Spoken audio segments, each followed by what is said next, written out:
السلام عليكم ورحمة الله وبركاته. إن الحمد لله نحمده ونستعينه ونستغفره ونعوذ بالله من شرور أنفسنا ومن سيئات أعمالنا. من يهده الله فلا مضل له ومن يضلل فلا هادي له. وأشهد أن لا إله إلا الله وحده لا شريك له وأشهد أن محمدا عبده ورسوله صلى الله تعالى عليه وعلى آله وصحبه وسلم تسليما كثيرا. يا أيها الذين آمنوا اتقوا الله حق تقاته ولا تموتن إلا وأنتم مسلمون. يا أيها الناس اتقوا ربكم الذي خلقكم من نفس واحدة وخلق منها زوجها وبث منهما رجالا كثيرا ونساء واتقوا الله الذي تساءلون به والأرحام إن الله كان عليكم رقيبا. يا أيها الذين آمنوا اتقوا الله وقولوا قولا سديدا يصلح لكم أعمالكم ويغفر لكم ذنوبكم ومن يطع الله ورسوله فقد فاز فوزا عظيما. أما بعد فإن خير الحديث كتاب الله وخير الهدي هدي محمد صلى الله عليه وسلم وشر الأمور محدثاتها وكل محدثة بدعة وكل بدعة ضلالة وكل ضلالة في النار. أعوذ بالله من الشيطان الرجيم. يا أيها الذين آمنوا لا تكونوا كالذين آذوا موسى فبرأه الله مما قالوا وكان عند الله وجيها. সম্মানিত দ্বীনী ভাতৃমণ্ডলী, আল্লাহ রাব্বুল আলামিনের প্রশংসা এবং প্রিয় নবী মুহাম্মদুর রাসূলুল্লাহ সাল্লাল্লাহু আলাইহি সাল্লামের ওপর অশেষ সালাত এবং সালামের পর আজ বৃহস্পতিবার 15ই জমাদাল উলা 1447 হিজরি মোতাবেক 6 নভেম্বর 2025 আমাদের সাপ্তাহিক বিষয়ভিত্তিক আলোচনা। আজকের বিষয়বস্তু একটি গুরুত্বপূর্ণ বিষয়। যেই অন্যায় কাজে বা যেই গুনহায় অনেকেই অজান্তে লিপ্ত, আবার অনেকে জেনে শুনে সেই গুনহায় লিপ্ত, আর তা হচ্ছে মানুষকে কষ্ট দেওয়া। আর এর সাথে মানুষ ছাড়াও যে কোনো পশু পাখিকে কষ্ট দেওয়া শরীয়তে হারাম কাজ। কোনো আল্লাহর সৃষ্টিকে, আর সবচেয়ে শ্রেষ্ঠ সৃষ্টি মখলুক হচ্ছে মানুষ, রব্বুল আলামিন মানুষকে সবচেয়ে বেশি সম্মানিত করে সৃষ্টি করে। ওয়ালাকাদ কাররামনা বানি আদম, নিঃসন্দেহে আমি আদম সন্তানকে সম্মানিত করেছি। রব্বুল আলামিন আরও ইরশাদ করেছেন, লাকাদ খালাকনাল ইনসানা ফি আহসানি তাকওয়িম, নিঃসন্দেহে মানুষকে আমি অতি উত্তম অবয়বে সৃষ্টি করেছি, উত্তম আকার আকৃতি গঠন দিয়ে সৃষ্টি করেছি। মানুষকে যত সুন্দর করে বাহ্যিক আভ্যন্তরীণ দিক থেকে আল্লাহ সৃষ্টি করেছেন, কোনো পশু পাখিকে এমনকি জিনকেও আল্লাহ এত সুন্দর করেন। যত বৈশিষ্ট্য আভ্যন্তরীণ এবং বাহ্যিক আল্লাহ রাব্বুল আলামিন মানুষকে দিয়েছেন, তা আল্লাহ কোনো সৃষ্টিকে দেননি। সুতরাং মানুষকে কষ্ট দেওয়া হারাম। আর বিশেষ করে মানুষের মাঝে যারা আল্লাহর প্রতি বিশ্বাসী মুমিন মুসলিম, আল্লাহ যা বিশ্বাস করতে বলেছেন তা বিশ্বাস করে মুসলিম, তাদের কষ্ট দেওয়া আরো কঠিন হারাম। মুসলিমদের মাঝে আবার যারা মুসলিমদেরকে জান্নাতের পথ দেখিয়ে থাকে, উলামায়ে কেরাম এবং দ্বীনের দোয়াত এবং মুসলিহিন সংস্কারক, তাদেরকে কষ্ট দেওয়া আরও বেশি মারাত্মক অপরাধ, যার পরিণাম ভয়াবহ দুনিয়া এবং আখিরাতে কঠিন শাস্তির সম্মুখীন হইতে হবে, ইহকালে এবং পরকালে। দুনিয়াতেও লাঞ্ছিত হইতে হবে, পরকালেও লাঞ্ছিত হইতে হবে। আল্লাহ রাব্বুল আলামিন যেন সমস্ত রকমের অন্যায় থেকে, অপরাধ থেকে, কাউকে কোনো সৃষ্টিকে কষ্ট দেওয়া থেকে, ক্ষতি করা থেকে আল্লাহ আমাদেরকে বেঁচে থাকার তৌফিক দান করেন। শরীয়তের বিধান লা দারারা ওয়ালা দিরার, নবী সাল্লাল্লাহু আলাইহি ওয়াসাল্লাম হাদিস, কারো ক্ষতি সাধন করবেন না, আর তোমারও কেউ যেন ক্ষতি সাধন না করে। না আপনি অন্যের ক্ষতি করবেন, না অন্য আপনার ক্ষতি করবে, এমনকি নিজের ক্ষতি নিজেও করবেন না। এই জন্য আল্লাহ রাব্বুল আত্মহত্যাকে নিজের কোনো অঙ্গ প্রত্যঙ্গের ওপর সীমা লঙ্ঘনকে, নিজের শরীরের কোনো কিছুকে ক্ষতিগ্রস্ত করাকে আল্লাহ হারাম করেছেন। এমন মেডিসিন নেওয়া যে মেডিসিন আপনার শরীর স্বাস্থ্যের জন্য ক্ষতি সাধন করে, তা আল্লাহ এবং রসুল হারাম করেছেন। এটি হচ্ছে শরীয়তের কায়দা বা নীতিমালা। তো আজকের আলোচনার বিষয়বস্তু কষ্ট দেওয়ার ভয়াবহ পরিণাম সম্পর্কে, এ দুনিয়া আখেরাতে ভয়াবহ পরিণাম এবং বিশেষভাবে কষ্ট দেওয়ার বিভিন্ন ধরনগুলি। কারণ অনেকে মনে করেন যে আমি তো কাউকে কষ্ট দিই না, কিন্তু আপনি কষ্ট দিচ্ছেন আপনার জ্ঞানের শোচনীয়তার কারণে, বিবেকের দুর্বলতার কারণে, মানবতার আপনার অধপতনের কারণে, আর ইসলাম থেকে দূরে সরে যাওয়ার কারণে, ইসলামের বিধিবিধান থেকে সরে যাওয়ার কারণে, ইসলামের জ্ঞানের ক্ষেত্রে আপনার অভাবের কারণে, ত্রুটির কারণে আপনি অপরাধ করছেন, কষ্ট দিচ্ছেন, কিন্তু আপনার অনুভূতি হ্রাস পেয়ে গেছে। আপনি টের পাচ্ছেন না যে আমি তো কষ্ট দিলাম। আপনি বুঝতে পারেন না, আরেকজন কেমন করে বুঝতে পারে যে আমি এটা কষ্ট দিলাম। যাকে কষ্ট করে সে কি করে অনুভব করলো যে আমাকে সে কষ্ট দিল। তো কষ্ট দেওয়া হয় কিভাবে? প্রথমে যদি শুরু করি, কষ্ট দেওয়া হয় কথার দ্বারা আর কাজের দ্বারা। আচার আচরণ দ্বারাও কষ্ট দেওয়া হয়, আর কথার দ্বারাও কষ্ট দেওয়া হয়। অনেক সময় কোনো কথা বলেননি আপনি, কিন্তু কাউকে কষ্ট দিলেন আপনি। যার রাস্তাঘাটে ময়লা আবর্জনা ফেলে রেখে দিচ্ছে, লিফটে যখন উঠছে বা নামছে তখন স্মোকিং করছে, ধূমপান করছে, আর গন্ধ দিয়ে ভরে রেখে দিল, সেই লিফটে আর ঢোকা যাচ্ছেন না। বললাম আমি গত সপ্তাহে লিফটে ঢুকছি, আর এক হারামখোর খবিস নোংরা এই আপনার সিগারেট খায়, সে তার হয়তো 1-2 মিনিট আগে গেছে দেখিনি, কিন্তু আমি জানি যে এই বিল্ডিংয়ে একজন এমন খারাপ লোক আছে যার কারণে সমস্ত বিল্ডিংয়ের যার যেসব ভাইরা বসবাস করে পরিবার নিয়ে, তারা সবাই কষ্টে আছে এবং সবাই তাকে ঘৃণা করে, বদদুয়া দিয়ে থাকে। তো সেই লোকটি কারো কথা শুনতে চায় না, তো ভাবলাম যে সেই হবে, আর না হলে আর 2-1 আছে এরকম হারামখোর যারা এই সিগারেট খায়, খবিস খায়, পান করে। তো লিফটে ঢোকার পরে এত গন্ধ, সাথে সাথে বেরিয়ে পড়লাম, বেরিয়ে সিঁড়ি বয়ে গেলাম। তো এই লোকের যদি অনুভূতি থাকতো, অথবা ইসলামের জ্ঞান থাকতো, ন্যায় অন্যায়ের যদি হিতাহিত জ্ঞান থাকতো, আর মানবতা থাকতো, আর ইসলাম না তাহলে মানবতাও যদি মানুষত্ব থাকতো, তাহলে কি কাজ তো করতো না। কারোর সাথে কথা বলে তো কষ্ট দেয়নি, কিন্তু তার আচার আচরণ দ্বারা কষ্ট দিয়ে চলে গেছে। রাস্তা দিয়ে হাঁটছে, কিছু বদ অভ্যাস আছে আমাদের ভারত, বাংলাদেশ, পাকিস্তানের কিছু লোকের, বরং অধিকাংশ লোকে, ওর না মুখে থুথু আসতেই থাকে। আমাদের কেন আসেন? রাস্তায় ধারে থুথু ফেলতে থাকে, আর রাস্তা দিয়ে মার্কেট এরিয়া দিয়ে হাঁটাহাঁটি করে, দেখতে পাবেন আপনারা। একটু বাতাস চললে পেছন থেকে হেঁটে যাচ্ছেন, আপনার গায়ে পড়ে গেল বা ছিটে পড়ল। আপনার সামনে এমনভাবে হাঁচি দিল যে তার হাঁচির নাক থেকে ছিটা, তার কাশপোটা আর ছিটা আশেপাশে ছড়িয়ে পড়ল। জীবাণু ছড়ালো, তার সাথে অরুচিকর পরিস্থিতি তৈরি করলো। এগুলি কষ্ট দেওয়া নাই?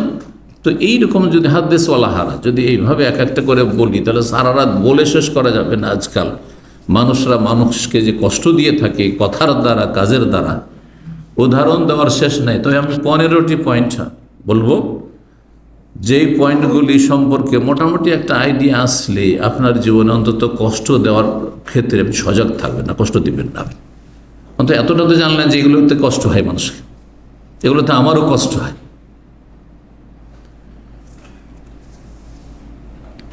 আল্লাহ রাব্বুল আলামিন মূসা আলাইহিস সালাম কি ইহুদিদের পূর্বজ বনি ইসরায়েলরা, অথচ মূসা আলাইহিস সালামের উম্মত, কিন্তু বেয়াদব ছিল এরা, সীমালঙ্ঘনকারী ছিল।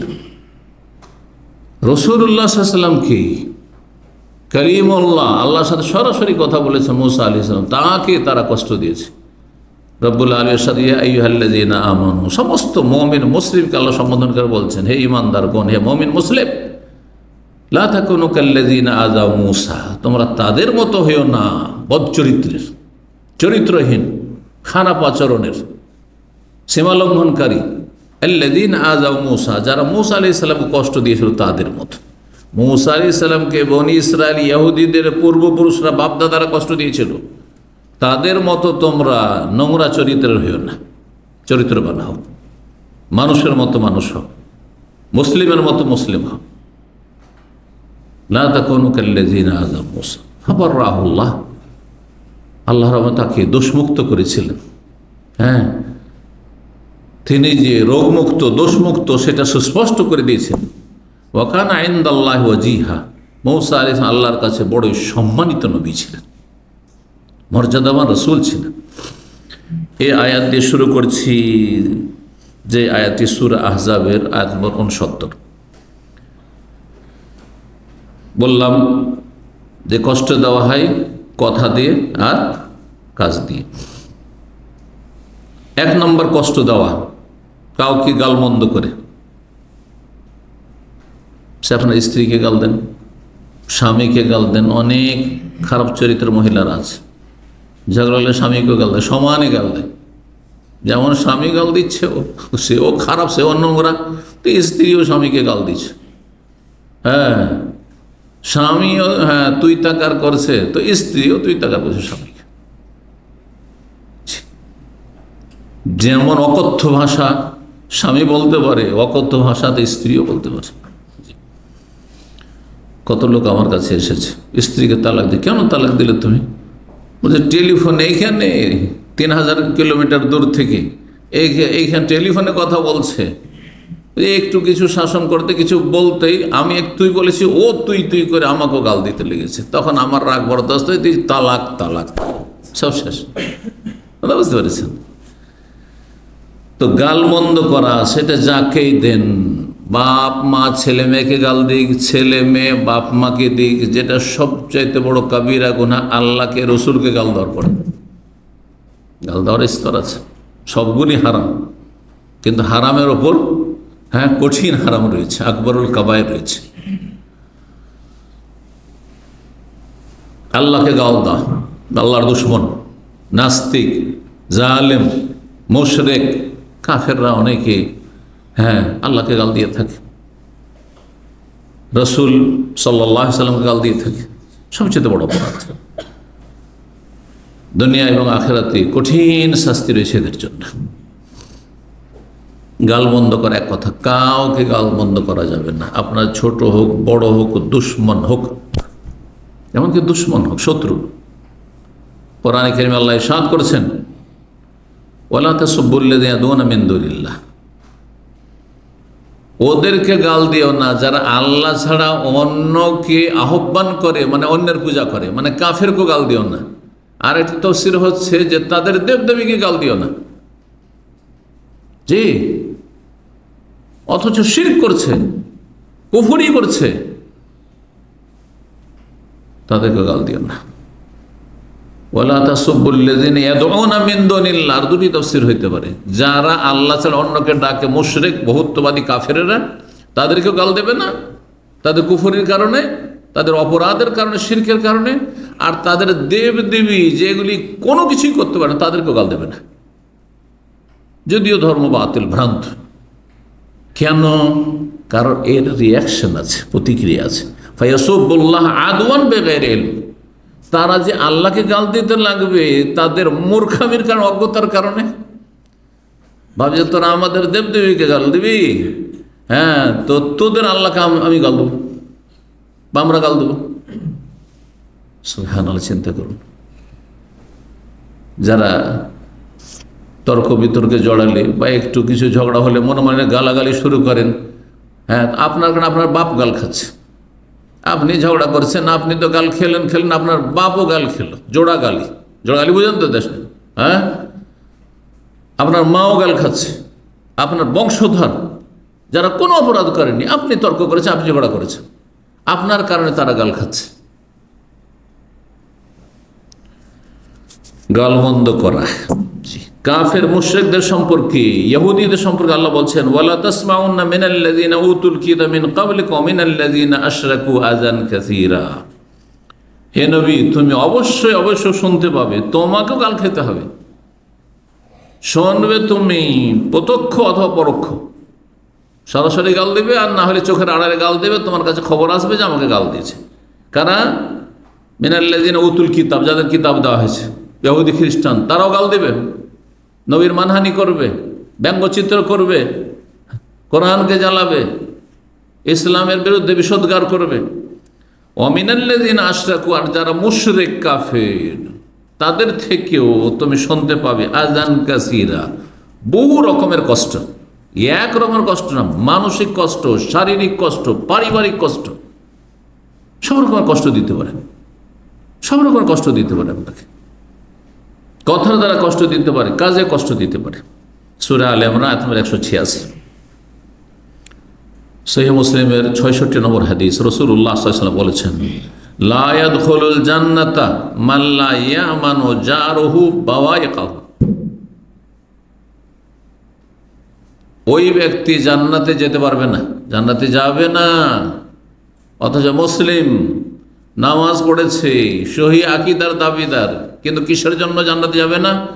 মাল্লা ইয়ামান, এমন ব্যক্তি যার চরিত্র খারাপ, মাল্লা ইয়ামান জারুহু, যার প্রতিবেশী নিরাপদ নয় তার অনিষ্ট থেকে, তার গালমন্দ থেকে, কষ্ট দেওয়া থেকে। পাড়া প্রতিবেশী কষ্ট দেয়। আমাদের সে গ্রামীণ ঝগড়া দেখেছেন হয়তো, অধিকাংশ লোকের ভাষা এত খারাপ, এত নোংরা ভাষা, অকথ্য ভাষা, যা মুখে আসে তাই বলে। আউযু বিল্লাহ, আউযু বিল্লাহ। এরা জান্নাতে যাবে না, যদিও নামাজি হোক না কেন, রোজাদার হোক না কেন, হজ উমরা করুক না কেন, যতই ফরজ ওয়াজিব আদায় করুক না কেন। কিসের জন্য? কারণ লা ইয়ামানু জার, তার প্রতিবেশী, পাড়া প্রতিবেশী, আত্মীয় স্বজন, গ্রামবাসী, এলাকাবাসী, যাদের সাথে রুমমেট ইত্যাদি। শুধু প্রতিবেশী মানে আপনার গ্রাম নয়, আপনি যেখানে বসবাস করছেন, যেখানে আপনি চলাফেরা করছেন, আপনার কলিগ, আপনার অফিসের আপনার কলিগ, অথবা আপনার রুমমেট, অথবা আপনার সাথে সফর সঙ্গী, প্লেনে যাচ্ছেন, পাশে একটা লোক বসলো, এর মধ্যেই আপনার এই 2-4 ঘন্টার সফরে কষ্ট দেওয়া হয়। কোনো জায়গায় ওয়েটিং রুমে বসেছেন, আধা ঘন্টার জন্য ওয়েট করার জন্য বসেছেন, ওইখানে আরেকজনকে কষ্ট দেওয়া হয়ে গেল। লা ইয়াদখুলুল জান্নাহ, জান্নাতে যাবে না। সহিহ মুসলিমের হাদিস। মুসনাদ আহমদে এই হাদিসটি অন্য ভাষায় রয়েছে, ওয়াল্লাহি লা ইউমিনু, ওয়াল্লাহি লা ইউমিনু, ওয়াল্লাহি লা ইউমিনু। আল্লাহর কসম করে বলছি, সত্যিকারের মুসলিম নয়, মুমিন নয়, মুমিন নয়। নবী সাল্লাল্লাহু আলাইহি ওয়াসাল্লাম যখন এই কথা 3 বার করে কসম করে বলছেন, সাহাবীরা জিজ্ঞাসা করলেন, মান হিয়া ইয়া রাসূলুল্লাহ ওয়া মান হুম ইয়া রাসূলুল্লাহ, কারা মুমিন নয়, কারা মুমিন নয়? তখন নবী সাল্লাল্লাহু আলাইহি ওয়াসাল্লাম বলেন, আল্লাযী লা ইয়ামানু জারুহু বাওয়াইকাহু, যার পাড়া প্রতিবেশী, আত্মীয় স্বজন, নেবার, আশেপাশের লোকেরা, যাদের সাথে চলাফেরা করে, ওঠা বসা করে, তার অনিষ্ট থেকে নিরাপদ নাই। অনেক ভাইরা এখানে আসেন, আসার পরে পাশে আধা ঘন্টা, 40 মিনিট, 1 ঘন্টা হয়তো ক্লাসে বসেছেন, আলোচনা শুনতে বসেছেন, ওর মাঝে আপনার কথার দ্বারা অথবা কাজের দ্বারা, আচরণ দ্বারা কষ্ট দিয়ে চলে গেছেন। আর তারপরে আমার কাছে অভিযোগ আসে যে আপনার অনেক পুরাতন ছাত্ররা আমাদের সাথে খারাপ আচরণ করে, কষ্টদায়ক কথা। এই সামান্য কিছুক্ষণের মধ্যে কষ্ট দিয়ে দিলেন, তাহলে সারা জীবনের জীবন সঙ্গী, তা সে আপনার অনিষ্ট থেকে, আপনার কষ্ট থেকে, হ্যাঁ, আপনার জুলম অত্যাচার, সীমা লঙ্ঘন থেকে কি করে মুক্তি পাবে, কি করে রক্ষা পাবে, কি করে আপনি স্ত্রীকে শান্তি রাখবেন, কি করে ছেলে মেয়েদেরকে শান্তি রাখবেন, কি করে বাপ মাকে শান্তিতে রাখবেন, আপনি আপনার ভাই বোনকে কি করে শান্তিতে রাখবেন, সুখে রাখবেন?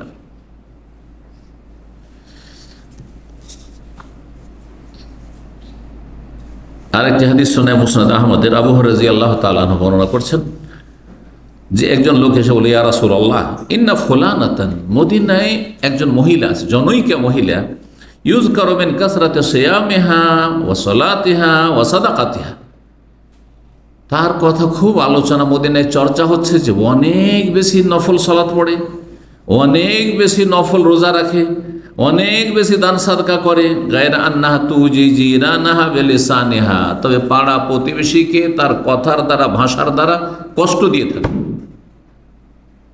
কষ্ট দেয়।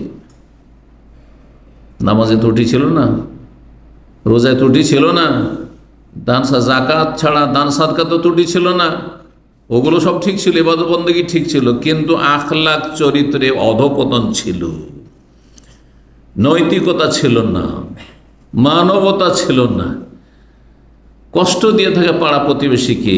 বললেন নবী সাল্লাল্লাহু আলাইহি ওয়াসাল্লাম, কাল হেয়া ফিন্নার, ওই মহিলা জাহান্নামে যাবে। আরে অস্থায়ী হোক আর স্থায়ী হোক, হ্যাঁ, পাপিষ্ট যদি কাফের না হয় তো অস্থায়ী জাহান্নামী হবে, অস্থায়ী জাহান্নামে যাবে, নবী সাল্লাল্লাহু আলাইহি ওয়াসাল্লাম বলেছেন। আর যদি এটাকে হালাল মনে করে নেই, যে কোনো মানুষকে কষ্ট দেওয়া হালাল, তাহলে কাফের হয়ে যাবে তখন। তারপরে ওই লোক বলল যে আরেকজন মহিলা আছে, ফাইন্না ফুলানাতান ইউযকারু মিন কিল্লাতি সিয়ামিহা, আরেকজন মহিলা আছে যার সালাত কম, শুধু ফরজ নামাজ পড়ে, আর সিয়াম শুধু রমজান মাসে রোজা রাখে, খুব কমই সারা বছর নফল রোজা রাখে। ইউযকারু মিন কিল্লাতি সিয়ামিহা ওয়া সাদাকাতিহা ওয়া সালাতিহা, নামাজ, দান সাদকা, রোজা এগুলি তার কম, আর যদি দান খায়রাত করে সামান্য কিছু, ওই এক মুষ্টি ভিক্ষা দেয়, ফকিরের ভিক্ষা দেয় শুধু। কিন্তু ওয়ালা তুযি জিরানাহা বিলিসানিহা, তার পাড়া প্রতিবেশী কাউকে জীবনে কষ্ট দেয় না, সবার সাথে সুসম্পর্ক, তার সবার সাথে ভালো আচরণ করে। কালাহিয়া ফিল জান্নাহ, এই মহিলা জান্নাতে যাবে। সুবহানাল্লাহ, চিন্তা করো। এই জন্য কিছু কিছু হাদিস প্রমাণ করে যে আখলাক চরিত্রের বিষয়টি অনেক সময় নফল ইবাদতের চাইতে গুরুত্বপূর্ণ, ফরজের চাইতে গুরুত্বপূর্ণ না। আগে ফরজ সালাত, এই নয় যে কারো আখলাক চরিত্র আছে আর 5 ওয়াক্ত নামাজ পড়ে জান্নাত, কোশ্চিন কালো জান্নাতে যাবে না, বেনামাজি, কথা বুঝতে পারছেন। কিন্তু ফরজ নামাজ শুধু পড়ে, আর তখনকার যুগে মুসলিম বেনামাজি হবে, নর হোক আর নারী হোক, এটা কল্পনার বাইরে ছিল। আজকের মতো এই আগাছা উম্মত ছিল না, সাহাবায়ে কেরামগণের জামানায় এটা কল্পনা ছিল না যে মুসলিম আবার বেনামাজি হয়। মোনাফেকও নামাজ পড়তো, যারা আকিদার মোনাফেক, মদিনা আব্দুল্লাহ বিন উবাই মোনাফেকের জ্বালা 300 জন ওই ওহুদের ময়দানে যেতে রাস্তায় ফিরে চলেছিল, তারাও নামাজ পড়তো, তারা নামাজ পড়তো, কিন্তু অলসতার সাথে নামাজ পড়তো, নামাজ চুরি করতো, মানে ফজর হইতে গেল না, হ্যাঁ এইরকম রাতের অন্ধকারে এশাতে গেল না। এই জন্য নবী সাল্লাল্লাহু আলাইহি ওয়াসাল্লাম বলেছেন সবচেয়ে ভারী নামাজ হচ্ছে মোনাফেকদের ওপর এশার ফজর। রাতে এশাতে অন্ধকারে কষ্ট লাগে যেতে, সুতরাং যায় না, আর ধরাও খাবে না সাহাবায়ে কেরামদের কাছে, কেউ বুঝতেও পারবেন না, কারণ আজকালের মতো লাইটিং নেই। ছিলাম, তুমি দেখোনি হয়তো, আমি ছিলাম তো, কিন্তু নামাজ পড়তো। তাহলে তখনকার মুনাফিকরা, আজকালকার বেনামাজি যাদেরকে মুনাফিক হয়তো বলছেন না, মুনাফিকরা হয়তো বলছে, মনে করছি না আমরা, হ্যাঁ মুসলিম সমাজের আমাদের সদস্য মনে করছি, মুসলিম উম্মার তাদেরকে সদস্য মনে করছি, তাদের চাইতে ভালো ছিল। চিন্তা করুন বিষয়টি, নামাজের বিষয়টি কত হালকা করে দেখলে হবে না। কিন্তু শুধু ফরজ নামাজ পড়ে 17 রাকাত, নফল কোনো নামাজ নাই, শুধু রমজানের রোজা রাখে, শুধু জাকাত দেয়, কিন্তু চরিত্র ভালো, জান্নাতে যাবে, এই হাদিস প্রমাণ করে। মুসনাদ আহমদের 9298 নম্বর হাদিস। আল্লামা আলবানী রাহিমাহুল্লাহ সহিহ তারগিবে 2560 নম্বর হাদিস, হাদিসটিকে সহিহ বলেছেন। গালমন্দ করা, কাউকে গাল দেওয়া সম্পর্কে শোনেন, নবী সাল্লাল্লাহু আলাইহি ওয়াসাল্লাম বলেছেন, সহিহ বুখারী মুসলিম হাদিস, সহিহ বুখারীতে 46 নম্বর হাদিস, সহিহ মুসলিমে 97 নম্বর হাদিস। সেবাবুল মুসলিমে ফুসুকুন ওয়া কিতালুহু কুফর, রাসূলুল্লাহ বলছেন মুসলিমকে গাল দেওয়া কি ফাসেকের কাজ। মুসলিমকে গাল দিলেই যদি ফাসেক হয়ে যায়, সে পরিচিত হোক অপরিচিত, আপনার ভাষাভাষী অন্য ভাষাভাষী, তাহলে যদি আপনি স্ত্রীকে গাল দেন, সারা জীবনের সবসময়ের সঙ্গী তাকে যদি গাল দেন, আপনি ছেলে মেয়েকে গাল দেন, বাপ মাকে যদি গাল দেয় কেউ, ভাই বোনদেরকে যাদের সাথে রক্তের একই মাতৃগর্ভ থেকে দুনিয়াতে এসে, চিন্তা করো তো, তাদেরকে যদি গাল দেয় কেউ, হ্যাঁ, আত্মীয় স্বজনকে যাদের সাথে রক্তের সম্পর্ক আছে, ব্লাড কানেকশন আছে, তাদেরকে যদি গাল দেয়, চিন্তা করুন। আলেম ওলামাদেরকে কেউ যদি গাল দেয়, যারা জান্নাতের পথ দেখায় জাহান্নামের পথ থেকে নিয়ে আসছে ফিরিয়ে বিভ্রান্তদেরকে, হ্যাঁ, উদ্ভ্রান্তদেরকে, পথভ্রষ্টদেরকে, তাদেরকে যদি গাল বন্ধ করে, যেমনটা করছে আজকাল বেদাতপন্থীরা। হ্যাঁ, যত বেদাতীরা রয়েছে তারা সবচেয়ে বেশি কোরআন সুন্নাহর আলেমদেরকে গাল দিয়ে থাকে, তাদের মানহানি করে থাকে। কিন্তু আল্লাহ কঠিন শাস্তি রেখেছে তাদের জন্য দুনিয়া এবং আখিরাতে, কঠিন শাস্তি রয়েছে। ফাসেকি কাজ, পাপিষ্ট, ফাসেক মানে পাপিষ্ট। মুসলিমকে গালমন্দ করা হচ্ছে পাপী লোকের কাজ, পাপিষ্ট লোকের কাজ। ফাসেক মানে আল্লাহ রসুলের নাফরমান, বিরুদ্ধাচরণকারী। ফাসাক আফসক মানে বেরিয়ে যাওয়া, আল্লাহর আনুগত্য থেকে বেরিয়ে যাওয়া আর রসুলের আনুগত্য থেকে বেরিয়ে যাওয়া, সেটা ফুল বেরিয়ে যাওয়া হোক আর আংশিক বেরিয়ে যাওয়া হোক। এই জন্য বড় ফাসেক হচ্ছে কাফের, যে পূর্ণ মাত্রায় আল্লাহ এবং রসুলের আনুগত্য থেকে বেরিয়ে গেছে।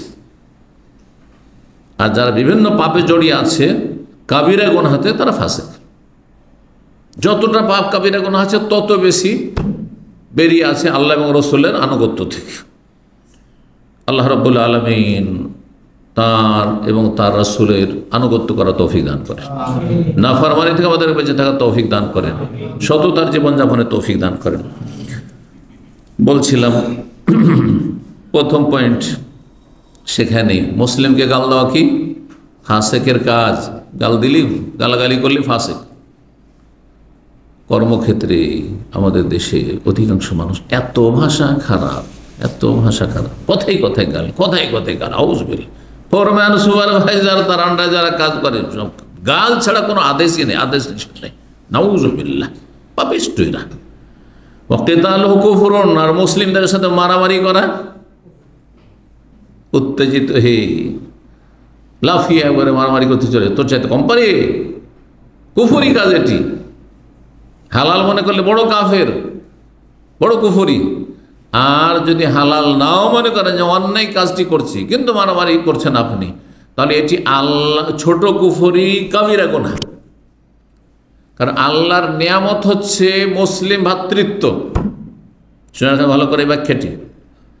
আল উখুওয়াতুল ঈমানিয়া, ঈমানি ভ্রাতৃত্ব। আমি আপনাদের ভাই, কিসের ভাই? হ্যাঁ, দ্বীনি ভাই, মানে ইসলামী ভাই। ইসলামিক ব্রাদারহুড যেটি রয়েছে, ভ্রাতৃত্ব রয়েছে, সেটার আপনি নাশুকরি করলেন, আপনি মুসলিম ভাই বোনকে গাল দিয়ে, যেটাকে কুফরি বলা হয়। নাশুকরি করা, অকৃতজ্ঞ হওয়াকে কুফরি বলা, কুফরাউন নেম। 2 নম্বর কষ্ট দেওয়া, কষ্ট দেওয়ার ধরন, সেটি হচ্ছে কোনো নির্দোষী ব্যক্তির ওপর কোনো অপবাদ দেওয়া। সেটা যে কোনো অপবাদ হোক, যে কোনো জেনা ব্যভিচারের হোক, আর সমকামিতারই হোক, আর চুরি করার হোক, আর সে অসৎ লোক, সে খারাপ লোক, সে বাজে লোক, তার হাত ভারী, তাকে ধার দিলে টাকা পাবেন না, তার সাথে লেনদেন করিয়েন না, অথচ কথাগুলি মিথ্যে, কথা মিথ্যে। কথা যদি সত্য হয় তাহলে তার যদি সরাসরি সংশোধন করতে পারেন তো করবেন, আর যদি এখন কারো ক্ষতি হচ্ছে না বললে তখন গীবত জায়েজ। কিন্তু যদি সেখানে তিলকে তাল করা হয় তো যতটা আপনি তিলকে তাল করলেন ততটা আপনি অপবাদ দিলেন, বহতান, তহমত দিলেন আপনি, যেটি হারাম। কারো দোষ আপনি তাকে কোনো দোষের সাথে দূষিত করছেন বা অভিযুক্ত করছেন, অথচ সে তার থেকে মুক্ত। মুসা আলাইহিস সালামকে এইরকমই কষ্ট দিয়েছিল ইহুদিরা, ইহুদিদের পূর্বপুরুষরা, যে আয়াত দিয়ে শুরু করেছি। কি কষ্ট দিয়েছিল? ওই জামানায় উলঙ্গ হয়ে গোসল করা জায়েজ ছিল মানুষের সামনে। ইসলামের বিধানে উলঙ্গ হয়ে নির্জনে গোসল করা জায়েজ, কিন্তু কারো সামনে, স্ত্রী ছাড়া, স্বামী ছাড়া অন্য কারো সামনে গোসল করা হারাম। কিন্তু মুসা আলাইহিস সালামের আমলে ওই জামানার ধর্মে জায়েজ ছিল। তখন পৃথিবীর মানুষ অনুন্নত ছিল, যখন যেমন মানুষের সভ্যতা থেকেছে তখন তেমন বিধান ছিল। তো তারা গোসল করতে নামতো উলঙ্গ হয়ে সবাই, কিন্তু মুসা আলাইহিস সালাম বিবস্ত্র হয়ে গোসল করতেন না, ঢেকে ঢেকে গোসল করতেন। আর না হলে নির্জনে গিয়ে, দূরে গিয়ে নির্জনে গিয়ে গোসল করে, যেখানে কোনো মানুষ নেই সেখানে গোসল করতেন, জনশূন্য এলাকায়। তখন এই বেয়াদব ইহুদিরা বলতে শুরু করলো যে ব্যাপার স্যাপার কিছু আছে নিশ্চয়, আমরা কাপড় খুলে দিচ্ছি, মূসা কেন খুলে না গায়ের কাপড়? হ্যাঁ, তার মানে মূসার কি আছে? হাইড্রোসিল আছে। হাইড্রোসিল রোগ বুঝেন? কি বাংলা কি বলে? একশিরা রোগ আছে। সেই জন্য আল্লাহ রাব্বুল আলামিন তাকে এই দোষমুক্ত করতে চাইলেন যে এদের মিথ্যাচারিতা প্রমাণ হয়ে যাবে। পাথর উপরে কাপড় রেখে মূসা আলাইহিস সালাম একটু দূরে একাই, যেখানে কারো মানে দৃষ্টিগোচর হবেন না, কারো নজর যাবে না, ওই জায়গায় গোসল করেছেন পাথর উপরে কাপড় রেখে দিয়ে। আর গোসল করে নদী থেকে উঠে কাপড়টা নেবেন, পাথর কাপড় নিয়ে পালাতে শুরু করেছে। হাদিস জানেন না শুনেছেন? করে দেন, সহিহ বুখারীতে হাদিস রয়েছে। পালাইতে শুরু করেছে, পাথর ছুটেছে একবার। মূসা আলাইহিস সালাম বেশি তো গেল আমার কাপড়, মুশকিল। পাথরের পেছনে ছুটতে শুরু। মূসা আলাইহিস সালামের হাতে একটা লাঠি থাকতো, যেটা পরে ওই যে মুজিজা, যে জাদুঘরদের সাথে সেই প্রতিযোগিতায় যে মুজিজা দিয়ে জিতলেন, আল্লাহ জিতালেন, মুজিজার লাঠি। সেটা এমনি সাধারণ লাঠি ছিল, আল্লাহ অতি মুজিজা দিয়েছে। তো ছুটতে লাগলেন আর বলতেন সৌবিয়া হাজারো, এই আমার কাপড়, এই পাথর, থাম, আমার কাপড়। থামছেন না, দৌড় দিয়ে পাথর দৌড় দিচ্ছে। গিয়ে যেখানে ওই ইহুদিরা জমিয়ত হয়েছিল, বসেছিল, সেখানে গিয়ে থেমে গেল। কাপড় নিতে তো বাধ্য হলেন ওখান থেকে। কাপড় নেওয়ার পর রাগ, মূসা আলাইহিস সালাম রাগী মানুষ ছিলেন। নবীদের মধ্যে রাগের ঘটনা মূসা আলাইহিস সালাম সম্পর্কে রয়েছে। রাগ যদি নিজে কন্ট্রোল করতে পারে, রাগ আল্লাহর দান, বুঝছেন? যদি নিজে কন্ট্রোল, এটা তো আপনার হাতে আমার হাতে নেই। কারো রাগ কম হওয়া, কারো বেশি হওয়া, এটা কিন্তু আল্লাহর দেওয়া, আল্লাহ দিয়েছেন। রাগের যদি প্রতিক্রিয়া না দেখান তাহলে এমন কোনো দোষের ব্যাপার না। রাগ আমার আছে, আমার ভিতরে আছে। যদি আপনি রাগের কাজও করেন, তারপরে আমি রাগের প্রতিক্রিয়া দেখাবো না, আমি বেলুনের মতো হালকা হয়ে যাব না, বুঝছেন না? সমস্যা কোথায়? যে আল্লাহর দেওয়া রাগকে কন্ট্রোল না করে আপনি, সংবরণ না করে আপনি কি করলেন? ব্লাস্ট করে দিলেন, বেলুনের মতো ফুলিয়ে বট করে ফিটে গেল। এমনটা করবেন না আপনি, বুঝছেন না? আর যদি আল্লাহর পক্ষ থেকে বিশেষ রহমত হয় যে আপনার রাগটা ঠান্ডা, তো এটা আল্লাহর নিয়ামত। আল্লাহ রাব্বুল আলামিন এই আয়াত নবী সাল্লাল্লাহু আলাইহি ওয়াসাল্লাম নাযিল করে ওই ঘটনার দিকে ইঙ্গিত করেছেন যে তোমরা মূসা আলাইহিস সালামের জাতি ইহুদিদের মতো, বনি ইসরাইলের মতো বেয়াদব হয়ো না, যারা মূসা আলাইহিস সালামকে কষ্ট দিত। নিজের নবীকে কে কষ্ট দেয়? যার ওর শারীরিক রোগ আছে, ওর সমস্যা আছে। কেউ কেউ বলেছে, তার মন্তব্য করেছে শ্বেত রোগ আছে, হয় হাইড্রোসিল আছে, এক শিরার রোগ আছে, আর ওর শ্বেত রোগ আছে, সাদা রোগ আছে, সেই জন্য ঢেকে রাখছে সবসময়। ফাবাররাহুল্লাহ, আল্লাহ তাকে দোষমুক্ত করে দিলেন। কারো সম্পর্কে মিথ্যা অভিযোগ করা, দোষারোপ করা কঠিন শাস্তি এর জন্য রয়েছে। সূরা আহজাবের 58তে আল্লাহ ইরশাদ করেছেন যে ওয়াল্লাযীনা ইউযুনাল মুমিনিনা ওয়াল মুমিনাতি বিগাইরি মাকতাসাবু, কেউ যদি মুমিন নর অথবা নারীকে কষ্ট দেয় অথচ তার কোনো অপরাধ নেই, বিগাইরি মাকতাসাবু, তার চোর চুরি করেছে তো বলবেন যে সে চুরি করেছে, কিন্তু না, বেগাইরে মাকতাসাব, কোনো অপরাধ করেনি।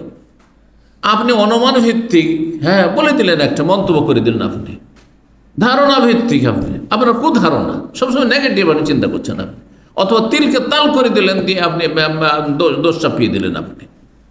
ফাকাদ ইহতামালু বুহতানা ওয়া ইসমান মুবিনা, তাহলে সে গুনহার বোঝা বহন করলো, বহুতান মিথ্যা অপবাদের, ওয়া ইসমাম, সুস্পষ্ট গুনহার বোঝা তার কাঁধে চাপলো। আল্লাহ, এই গুনহার বোঝা নিয়ে রব্বুল আলামিনের সামনে হাজির হইতে হবে এবং নেকি দিয়ে পরিশোধ করতে হবে, কারণ এটা বান্দার হক। 3 নম্বর, কষ্ট দেওয়া হচ্ছে মানুষের গীবত করা, দোষ চর্চা করা। মানুষ মাত্রে ভুল হইতে পারে, ব্যক্তি জীবনের যদি ভুল ত্রুটি হয় তাহলে এই দোষ চর্চা করা অন্যের সামনে জায়েজ নয়। এমনকি কেউ যদি, শুনে রাখেন, ফজরের সালাতেও মসজিদ দেখতে পাচ্ছেন না আপনি, এটা তার ব্যক্তি জীবনের ভুল না সমষ্টিগত ভুল? ব্যক্তি জীবনের ভুল। আপনি তাকে বলবেন যদি তাকে জাহান্নাম থেকে বের করতে চান, আপনি জাহান্নাম থেকে জান্নাতের রাস্তায় নিতে চান পুরোপুরি, তাহলে তার যদি হেদায়েত হিতাকাঙ্ক্ষী হন, দরদি হন, তাহলে তাকে সরাসরি বলবেন, ভালোভাবে বলবেন, যাতে আপনার নাসিহা কবুল করে। এইভাবে আক্রোশমূলক না, আক্রমণাত্মক না, হ্যাঁ, কষ্ট দিয়ে নয়, নরম ভাষা বলবেন যাতে হেদায়েত হয়। কিন্তু যদি এসে আমাকে বললেন যে শেখ এই যে সবসময় সেন্টারে ঘোরাঘুরি করে, কিন্তু একে তো ফজরে আমার পাশে বাস করে, ফজরে তো একদিনও দেখি না, এটা গীবত হয়ে গেল, হারাম, এটা হারাম। কারণ এই তার ফজরে না আসার কারণে আপনাদের কারো ক্ষতি না, আমার ক্ষতি আছে, আপনাদের কারো ক্ষতি আছে, তার ব্যক্তি জীবনের ভুল। কেউ দাঁড়িয়ে রাখে না, আমার ক্ষতি আছে, কেউ দাঁড়িয়ে না রাখলে না ওর ক্ষতি আছে, শুধু ওর ক্ষতি, আপনাদের ক্ষতি আছে। তাহলে তার এই লোকটি এতদিন ধরে সেন্টারে আসে কিন্তু সে দাঁড়িয়ে রাখে না, এটা আপনার গীবত, হারাম গীবত। এটা এতদিন ধরে সেন্টার আসে, এখনো টাকানার উপরে কাপড়, টাকানার নিচে কাপড় রাখে, হারাম গীবত। ওর টাকানার উপরে, টাকানার নিচে কাপড়ে আপনার কি ক্ষতি আর আমারই কি ক্ষতি? কারো ক্ষতি নেই, বুঝছেন না কথা? কিন্তু যদি তার কোনো দোষের কারণে অন্যের ক্ষতির আশঙ্কা থাকে, যার ক্ষতির আশঙ্কা আছে তাকে জানিয়ে দিতে হবে বা তাদেরকে জানিয়ে দিতে হবে। যেমন সে ধার নিলে ওয়াদা মোতাবেক টাকা দেবে না, আপনি জানছেন, আর সে আমার কাছে ধার চাইছে, তাহলে আপনার জন্য তখন ওয়াজিব, শুধু জায়েজ নয়, গীবত করা তার।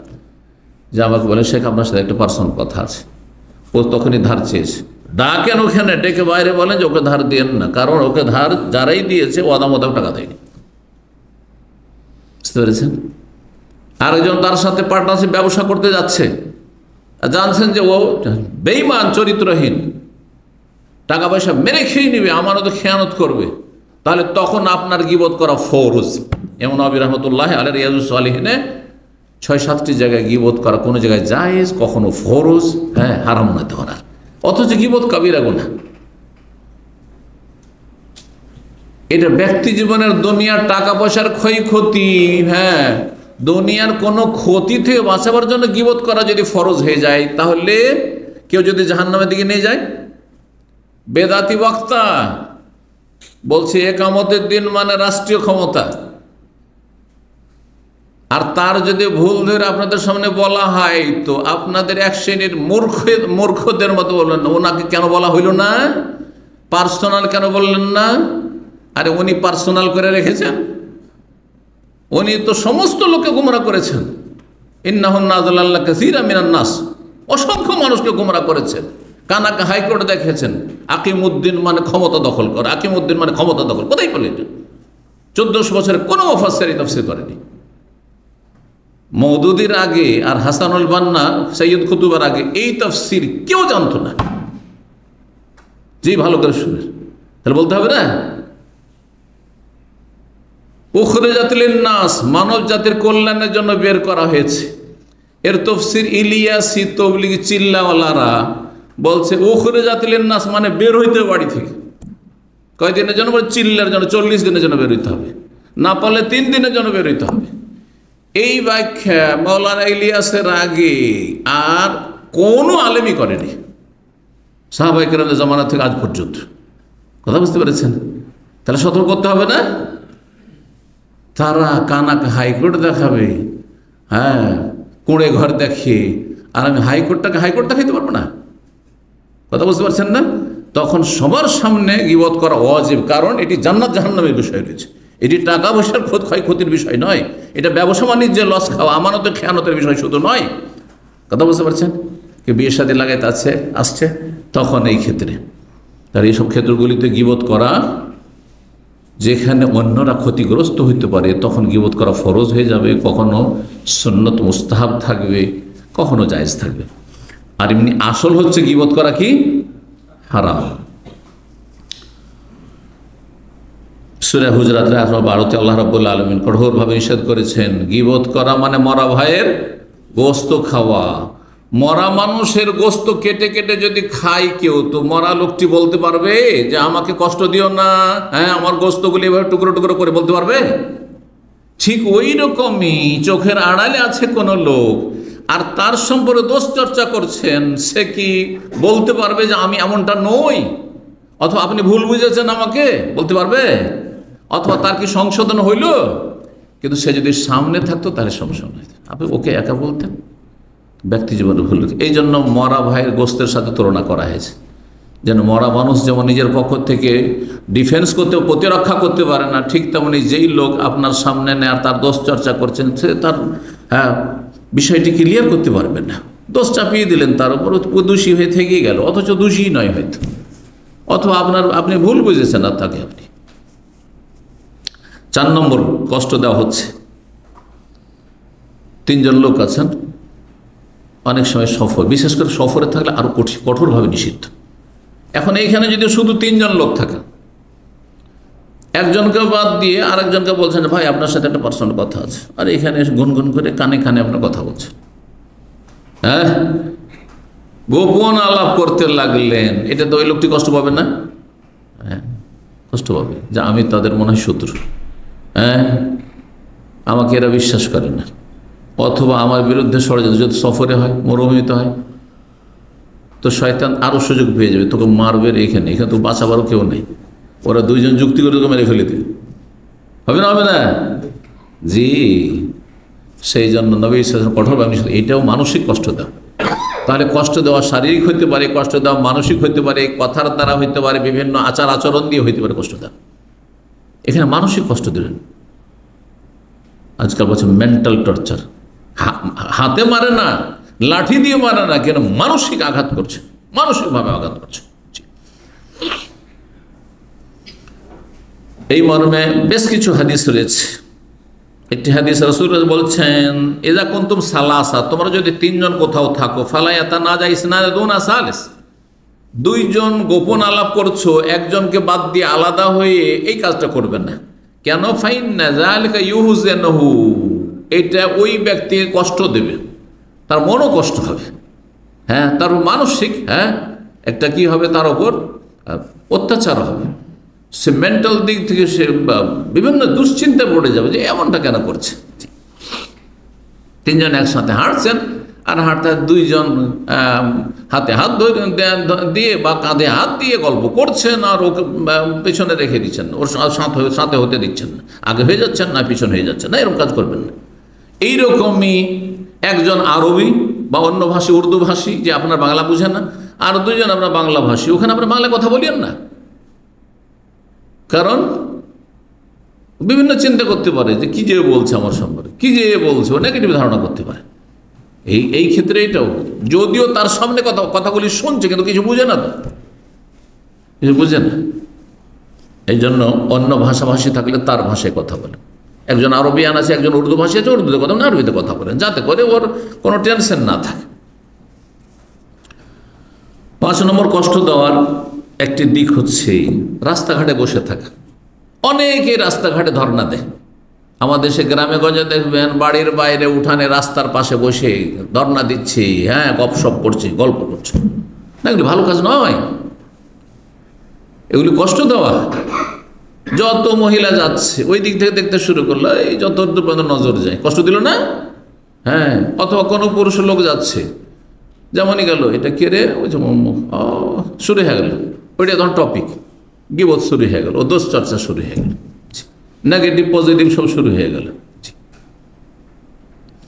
রাস্তায় যদি বসে থাকেন, তাহলে যদি সে বসে থাকা সার্থক হয় তাহলে বসবেন, মানে বসে থাকার প্রয়োজন থাকলে আপনি রাস্তার পাশে বসে থাকবেন, আর এমনি এমনি রাস্তাঘাটে বসে থাকবেন, এটা ভালো জিনিস নয়।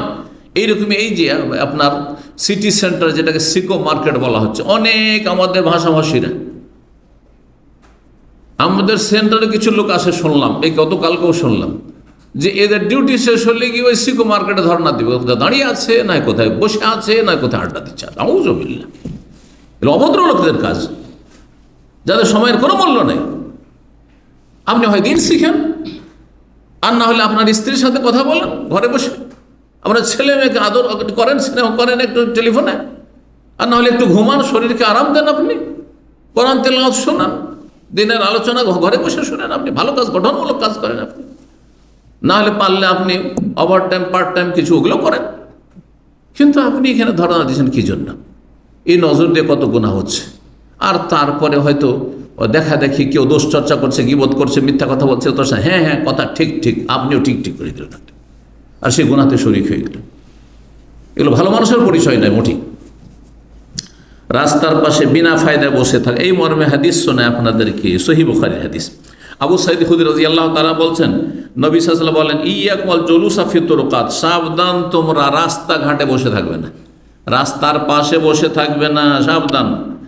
সাহাবীরা বললেন, তখনকার যুগ ছিল কি, তো শোয়ার জায়গাটা রুমের মধ্যে থাকতো, আজকালের মতোই না যে বাড়িতে আপনার কি বলছে ড্রয়িং রুম আছে, তো বাড়িতে আপনার হল আছে, বাড়িতে আপনার বারান্দা আছে, বাড়িতে আপনার বেলকুনি আছে, এরকম কোনো ব্যবস্থা ছিল না। ছোট্ট রুম, কোনো রকম করে বিছানা বিছিয়ে স্বামী স্ত্রী দুইজন ঘুমানো যাবে, শোয়া যাবে, এর বেশি কিচ্ছু নেই, খাওয়ারও জায়গা নেই। আমাদের দেশে যে কোণে ঘরগুলো, এর চাইতে ছোট ছোট ঘর ছিল নবী সাল্লাল্লাহু আলাইহি ওয়াসাল্লাম সাহাবা কেরামদের আমলে। এখন সবসময় তো ওই রুমে শোয়ার জায়গা এখানে বসে থাকা যায় না। সেই জন্য সাহাবীরা বললেন, ইয়া রাসূলুল্লাহ মা লানা বুদ্দুন মিন মাজালিসিনা, আমাদের তো উপায় নেই, বাইরেই বসতে হবে, কারণ ঘরে তো ঘুমাবার জায়গা, শোয়ার জায়গা ছাড়া কোনো জায়গাই নেই বসার। তো রাস্তা, আর বাইরে বেরোলে রাস্তা, গ্রামে গঞ্জে দেখছে না, বাইরে বেরোলে রাস্তা, তো আমাদের তো বসতেই হচ্ছে না। তাহাদ্দাসু ফিহা, ওখানে গিয়ে গ্রামের পাড়া প্রতিবেশীর সাথে গল্প করি, বাড়িতে বসার কোনো জায়গা নেই। নবী সাল্লাল্লাহু বললেন, যদি তেমনটাই হয় যে বসতেই হচ্ছে, ফাইজা আবাইতুম ইল্লাল মাজলিসা, যদি তোমাদের বসা ছাড়া কোনো উপায় না থাকে, ফাতুত তারিকা হাক্কা, রাস্তার হক দাও, রাস্তার হক দিতে হবে। সাহাবীরা জিজ্ঞেস করলেন, ওমা হাক্কুত তারিকি ইয়া রাসূল, রাস্তার আবার কিসের হক রয়েছে? রাস্তারও হক আছে। এই হাদিস স্পষ্ট করে রাস্তারও অধিকার আছে, হক আছে আমাদের উপর। এক নম্বর গাদ্দুল বাসার, চোখকে নিচে রাখা। কার মেয়ে যাচ্ছে, হ্যাঁ, তো কার বউ যাচ্ছে, তো কার মা যাচ্ছে, কে মহিলা যাচ্ছে, কে মেয়েটি যাচ্ছে, খবরদার না, মোটেই না। জানারও কোনো প্রয়োজন নেই, আর দেখারও কোনো প্রয়োজন নেই। দৃষ্টি নিচে রাখো। ওয়াকাফুল আজা, কাউকে কষ্ট দেবে না, কষ্ট দেওয়া থেকে বিরত থাকো। ওয়ারাদ্দুস সালাম, কেউ সালাম দিলে সালামের জবাব দেবে। ওয়াল আমরু বিল মারুফ, কেউ যদি কোনো কাজ করছে না, করা উচিত, তাহলে ভালো কাজের উপদেশ দেবে। অন্যায় কাজ করছে তো অন্যায় আল মুনকার, অন্যায় কাজে বাধা দেবে। 6 নম্বর কষ্ট দেওয়ার একটি দিক, সেটা হচ্ছে মানুষকে তুচ্ছ তাচ্ছিল্য করা বা মনে করা। অনেক সময় আপনি বা কথার দ্বারা কাউকে তুচ্ছ তাচ্ছিল্য করলেন না, কিন্তু ভিতরে এত অহংকার আছে যে তাদেরকে নেগলেক্টেড মনে করছেন, আপনি তাকে ছোট মনে করছেন। সেটা বিভিন্ন কারণে হইতে পারে। তার পেশার কারণে সে ক্লিনার, হ্যাঁ, অথবা সে রোদে কাজ করে, কষ্টের কাজ করে, আর আপনি অফিসে বসে বসে, হ্যাঁ, এসিতে বসে বসে কাজ করেন, সেই জন্য আপনার মধ্যে সিনিয়রিটি কাজ করছে, আর আপনি তাকে ছোট মনে করছেন। অথবা তার যে দেশের সাথে সেই দেশের সাথে আপনার বৈরিতা আছে, অথবা সেই দেশের লোককে সাধারণত গরিব মনে করে, সেই জন্য তাকে ছোট মনে করছেন। পাসপোর্টের ভিত্তিতে আপনি মনে করেন সিনিয়র আর জুনিয়র মনে করছেন। হ্যাঁ, যে কোনো কারণে হোক না কেন, যদি কেউ কাউকে তুচ্ছ মনে করে, এটি কবিরা গুনাহ। আপনিও মানুষ, আমিও মানুষ, এটা তো সমান। আপনিও মুসলিম, আমিও মুসলিম, তাহলে পার্থক্যটা কোথায়? পার্থক্য যদি আমার কাছে অতিরিক্ত এলেম থাকে আল্লাহর দিন সম্পর্কে, সেটা ভিন্ন পার্থক্য।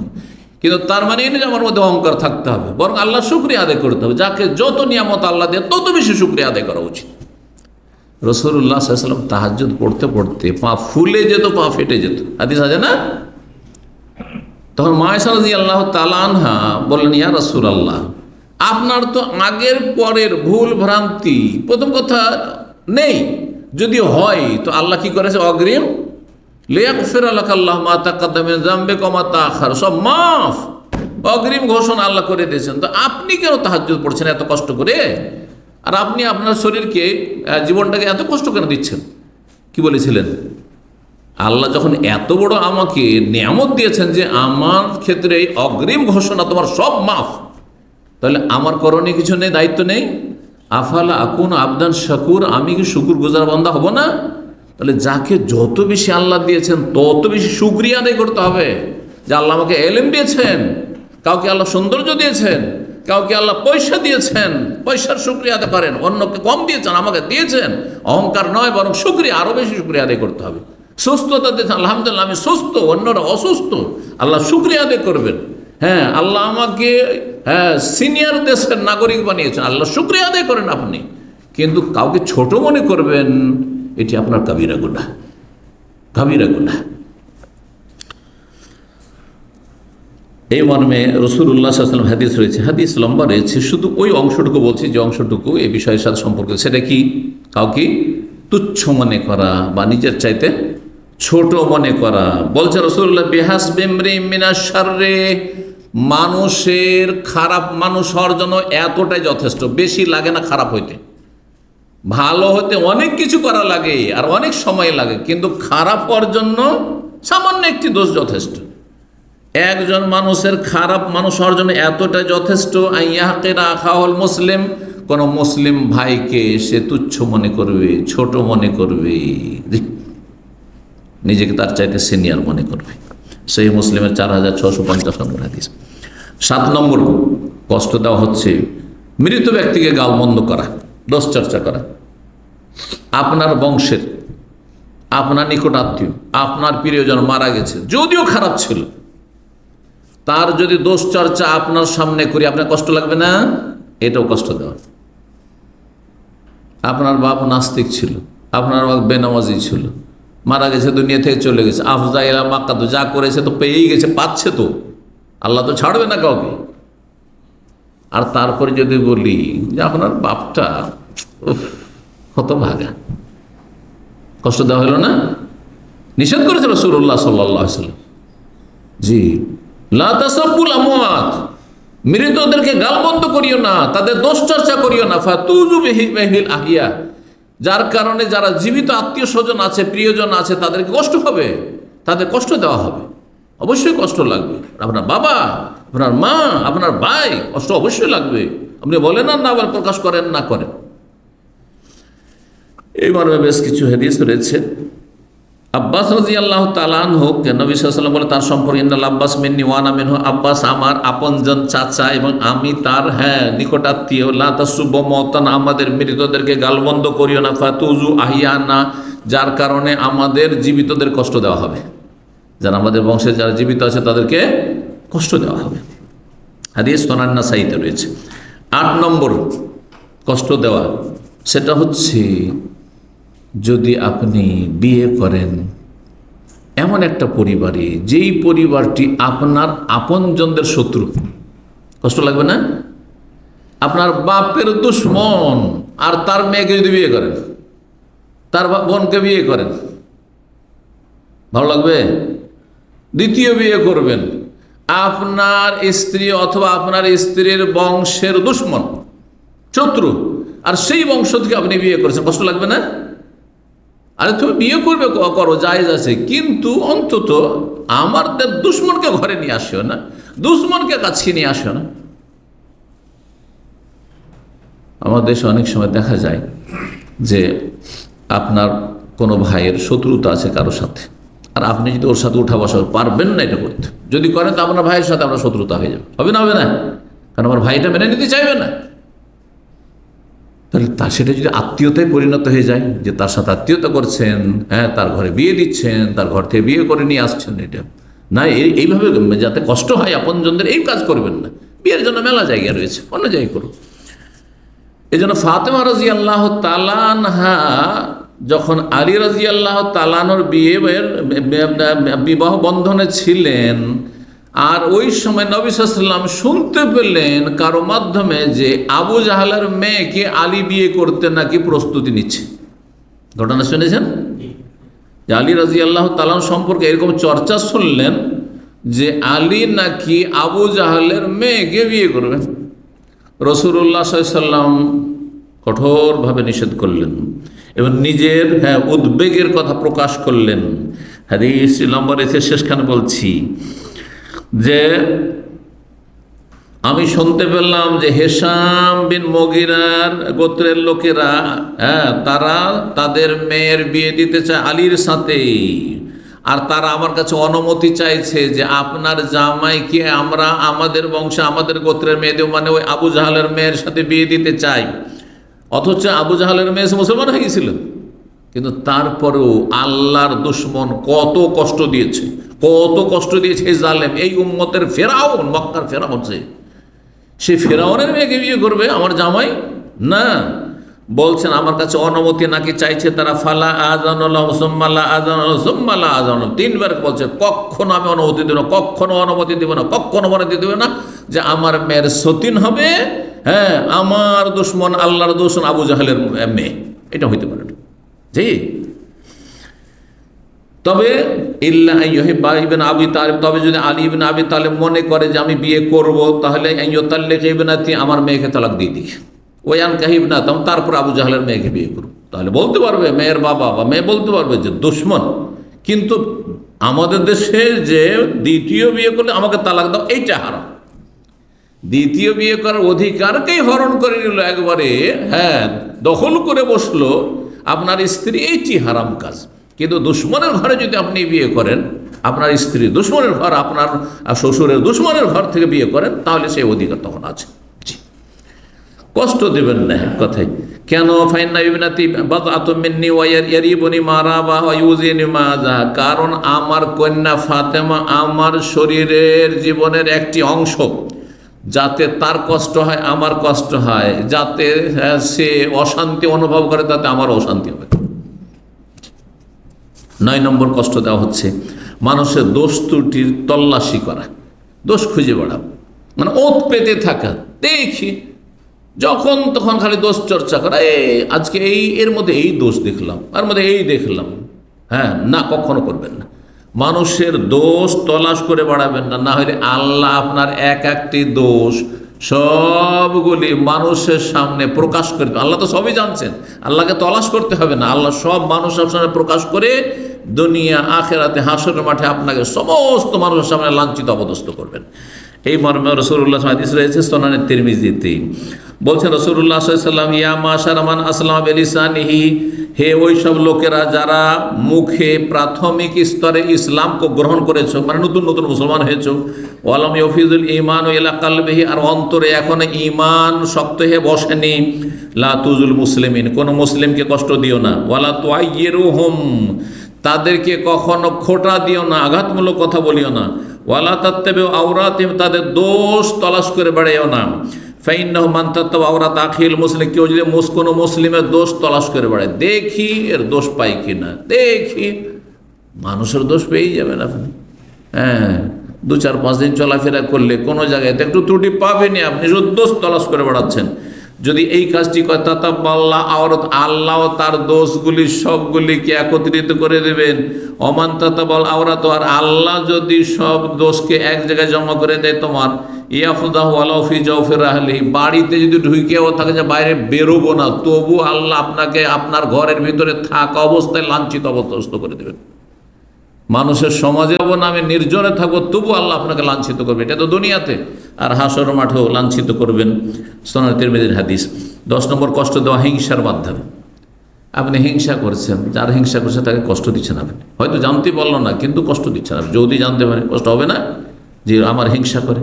বিদ্বেষ যদি রাখেন, মনোমালিন্য রাখেন, কষ্ট দিচ্ছেন। হিংসা, বিদ্বেষ, শত্রুতা আর মনোমালিন্য, এগুলি হচ্ছে কষ্ট দেওয়া। রাসূলুল্লাহ সাল্লাল্লাহু আলাইহি ওয়াসাল্লামের একটি হাদিস রয়েছে, দাব্বা ইলাইকুম দাউল উমাম, নবী সাল্লাল্লাহু বলছেন তোমাদের মধ্যে বিজাতি কাফেরদের রোগের সংক্রমণ ঘটেছে। বিজাতি কাফেরদের মধ্যে যে সব দোষ ত্রুটি পাপ রয়েছে সেগুলির অনুপ্রবেশ ঘটেছে। সেগুলো কি? আল হাসাদ ওয়াল বাগজা, হিংসা এবং বিদ্বেষ। হিয়াল হালেকা, এতে সর্বনাশ করে দেয় মানুষের। হিংসা আর বিদ্বেষ কি করে? মানুষের সর্বনাশ করে দেয়। কিসের সর্বনাশ করে? লাকুল তাহলে কুসার, হালাকায় হালে মানে মুন্ডন করা, মাথা মুন্ডন করা নয়, বরং তাহলে কুদ্দিন, তোমার দিন ধর্মকে শেষ করে দিবে, তোমার ঈমান ইসলামকে নষ্ট করে দেবে। কারণ আল্লাহর নিয়ামত আল্লাহ দিয়েছেন, আল্লাহ বলবেন যে তুমি দিয়েছ, তোমার কেন হিংসা হচ্ছে? আমি ওকে দিলাম তো। জি, আমি ইয়াসুদুনান নাস আলা মা আতাহুমুল্লাহু মিন ফাদলি, আল্লাহ বলছেন যে আমি আল্লাহ তার ফজল করম থেকে কাউকে দিলেন, তো তোমার হিংসা করার কি আছে? হ্যাঁ, তোমারটা কেটে দিয়েছে, তোমারটা ঘাটতি করে কমতি করে দিয়েছে। তো এই ছিল হাদিস, মুসনাদ আহমদ তিরমিজির হাদিস, হাদিসটি হাসান। 11 নম্বর কষ্ট দেওয়া হচ্ছে কুধারণের মাধ্যমে। আজকাল অধিকাংশ মানুষকে দেখা যায় মানুষ সম্পর্কে সুধারণা রাখেন, একটু তিকু ধারণা। সালাম দিলেন আর সেই লোকটি হয়তো ব্যস্ত ছিল, অথবা সে একটা টেনশনে ছিল। অনেক সময় মানুষ মানসিক দিক থেকে ব্যস্ত থাকে, রাস্তায় আপনার দিকে তাকিয়েছে, তারপরেও খেয়ালই করেনি, আপনার সালাম টান দিয়ে চলে গেল। হ্যাঁ, তা আপনি ভাবলেন যে এ আমাকে সালামের জবাব দিল না। জি, এই ধরনের আমাদের মধ্যে সংকীর্ণতা এত বেশি আছে। অনেক দিন আগের কথা বলছি, আমাকে কেউ নাকি সালাম দিয়েছে সেন্টারের বাইরে ওইখানে, তো আমি সোজা আমি এদিক ওদিক তাকাই না। আবার যখন নামলাম বাড়ি থেকে সোজা এদিকে, তো তাকাইও নি, খেয়ালও করিনি, শুনি, কানেও আওয়াজ আসেনি। আর তারপরে ভদ্রভাবে সালাম দিন, ভাই অফিস খোলা আছে, আসেন না সালাম দিন আর বসার কথা বলেন। তো যাই হোক, সালামের আওয়াজও আসেন। পরে একজন এসে বলছে আপনাকে নাকি ওই লোক সালাম দিয়েছে, মানে ও দুটো পয়সা আছে ওর কাছে। হ্যাঁ, তো পয়সা থাকলেও তো আবার বিরূপ মন্তব্য করা সহজ, হ্যাঁ, কারণ অহংকার কাজ করছে। তো বলছে শেখকে সালাম দিয়েছি, তাও সালামের উত্তর দেবে। আস্তাগফিরুল্লাহ। এটা সুজান আপনার কুধারণা কাবিরা গুনাহ।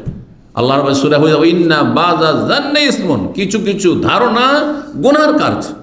হ্যাঁ, গুনার কারণ, তার পাপী হওয়ার কারণ। যে তুমি পাপিষ্ঠ, কেন কুধারণা করবে? সব সময় আপনাকে সুধারণা রাখতে হবে। মেলা অজুহাত হইতে পারে।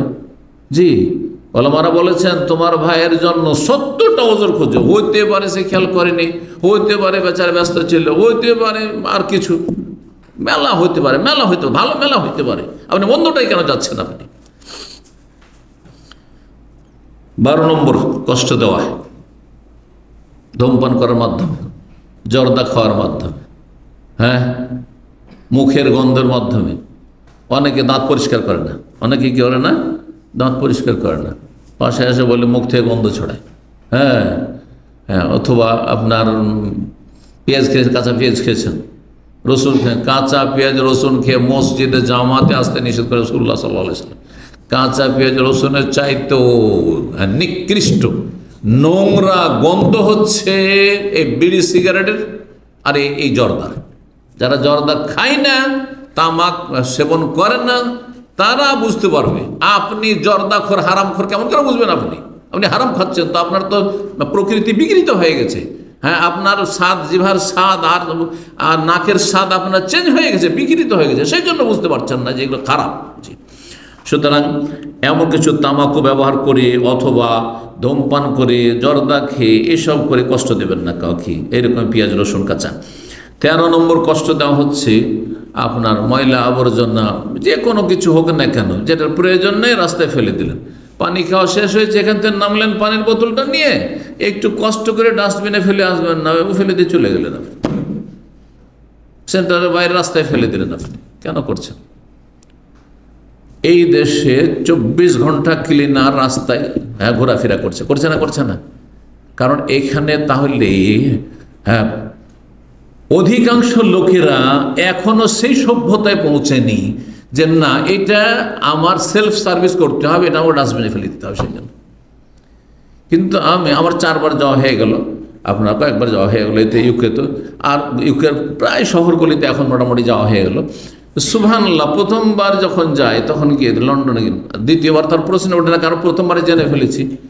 সারাদিন ঘুরছি, কোনো একটা ক্লিনার খুঁজে পাই না, কিন্তু রাস্তায় একটা টিস্যুও পড়ে নেই।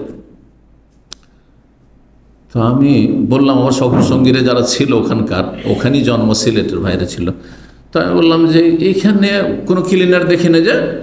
তো বলছি এখানে রাত্রে ক্লিনার আসবে, রাত্রে যখন লোকজন সবাই দোকানপাট বন্ধ করে চলে যাবে, তখন রাত 9টা-10টার পরে ক্লিনার আসবে, ফজরের আগে, ভোর হওয়ার আগে আগে সব ক্লিন করে চলে যাবে, আর সারাদিন কোনো ক্লিন নেই। তো সারাদিনে ময়লা আবর্জনা পড়ে না?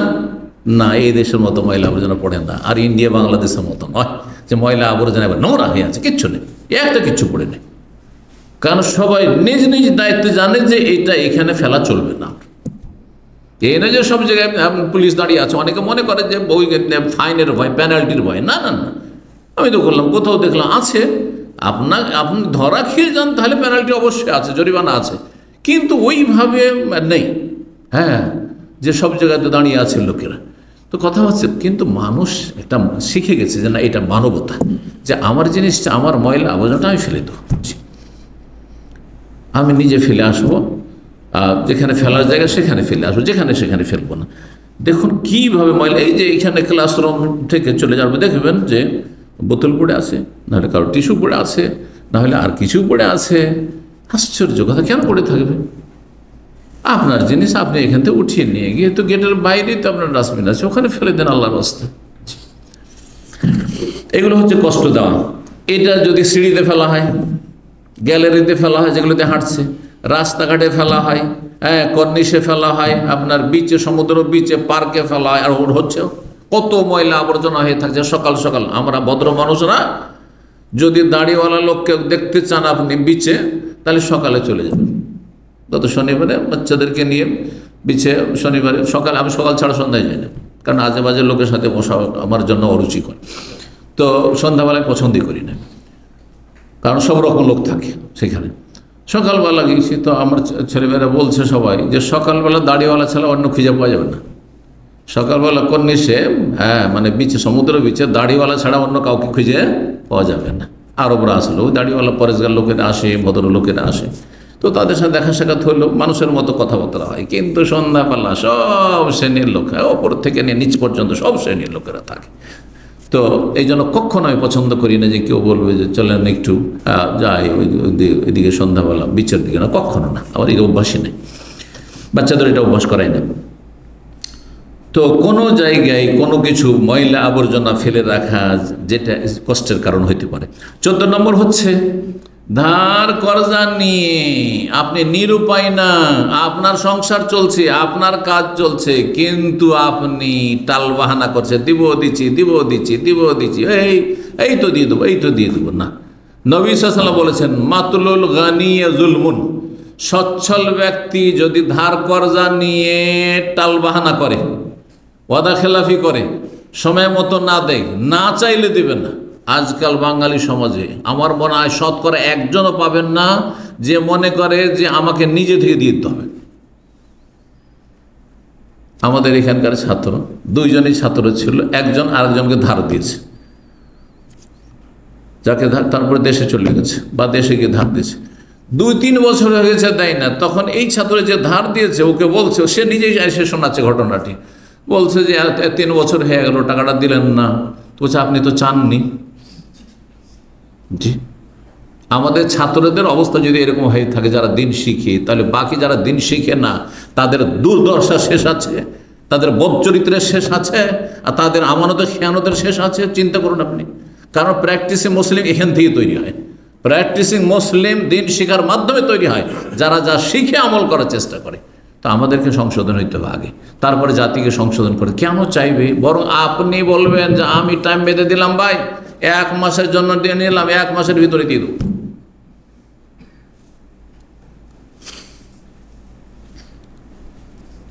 15 নম্বর, এটি দিয়ে শেষ করছি, সেটা হচ্ছে যে আমাদের দেশে অনেক জায়গাতে উঁচু বাড়ি আছে কারো, আর কারো বাড়ি হচ্ছে একেবারে নিচু, অথবা আপনার খোলা বাড়ি আছে। এই উঁচা ছাদের ওপর থেকে অন্যের বাড়ির দিকে তাকাচ্ছে, অন্যের বাড়ির মহিলাদের তাকাচ্ছে, অন্য বাড়ির মেয়েদের তাকাচ্ছে, কোনো ব্যাপার না। এক ছাদ থেকে আর এক ছাদের ওপরে কে আছে, মহিলা পুরুষ কে আছে তাকাচ্ছে। এটা কোনো গুনাহই নয় মনে হচ্ছে, এটা কোনো কষ্ট দেওয়াই নয় মনে হচ্ছে। হ্যাঁ, মেয়েরা, মহিলারা গোসল করছে, হয়তো কথা পুকুরে গোসল করছে, নদীতে গোসল করছে, সব তাকাচ্ছে, কোনো ব্যাপার না, কষ্ট দেওয়া, এগুলো হারাম। এগুলো যেসব ঢেকে রাখার বস্তু, আবৃত রাখার বস্তু, পর্দা করার বস্তু, সেগুলির দিকে নজর দেওয়া হারাম। কারো বাড়িতে জানলা খোলা আছে, একটু তাকাচ্ছেন আপনি, দরজা খোলা আছে, তাকাচ্ছেন আপনি, আপনার উঁচা 5 তলা বাড়ির ওপর থেকে 1 তলা বাড়িওয়ালা গরিবের বাড়ির দিকে আপনি সব দেখছেন, আপনি হারাম কাজ করছেন, আপনি কষ্ট দিচ্ছেন। এইরকম কষ্ট করলে আমাদের দেশে অহরহ দিয়ে যাচ্ছে। আল্লাহ রাব্বুল আলামিন যেন আমাদেরকে সমস্ত রকম অনিষ্ট হতে বেঁচে থাকার তৌফিক দান করেন, আর সমস্ত রকম কষ্ট থেকে আমাদেরকে আল্লাহ বাঁচিয়ে রাখেন। কাউকে যেন আমাদের দ্বারা কষ্ট না হয়, আল্লাহ রাব্বুল এইরকম চরিত্রবান হওয়ার আমাদেরকে তৌফিক দান করেন।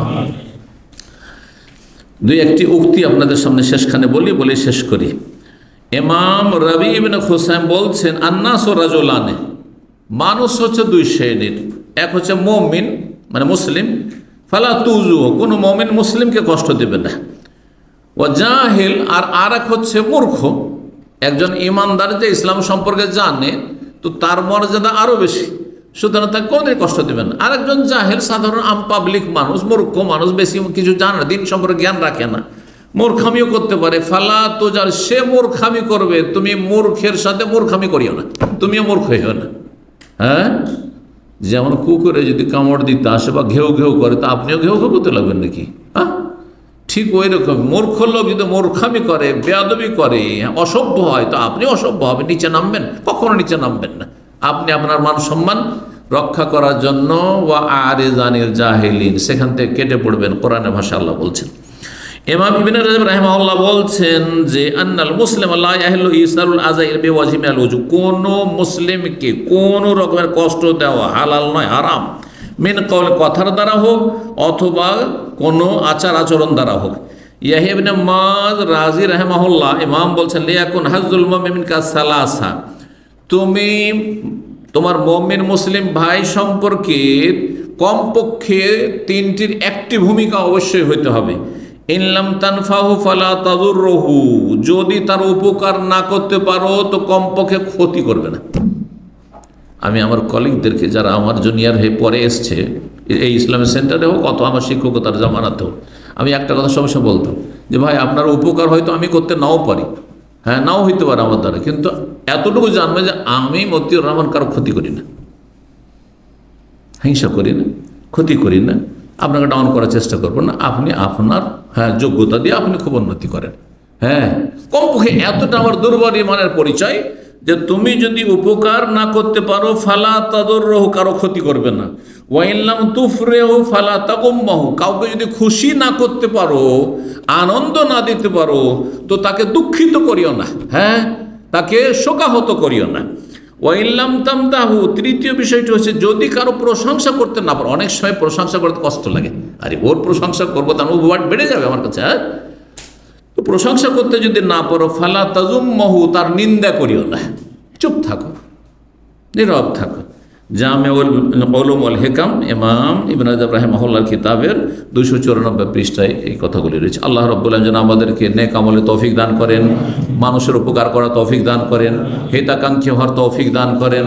আল্লাহ রাব্বুল আলামিন জালেমের জুলুম থেকে আমাদের বাঁচিয়ে রাখেন, আর জুলুম থেকে, অবিচার থেকে, অন্যায় করা থেকে আর কষ্ট দেওয়া থেকে আল্লাহ আমাদেরকে বেঁচে থাকার তৌফিক দান করেন।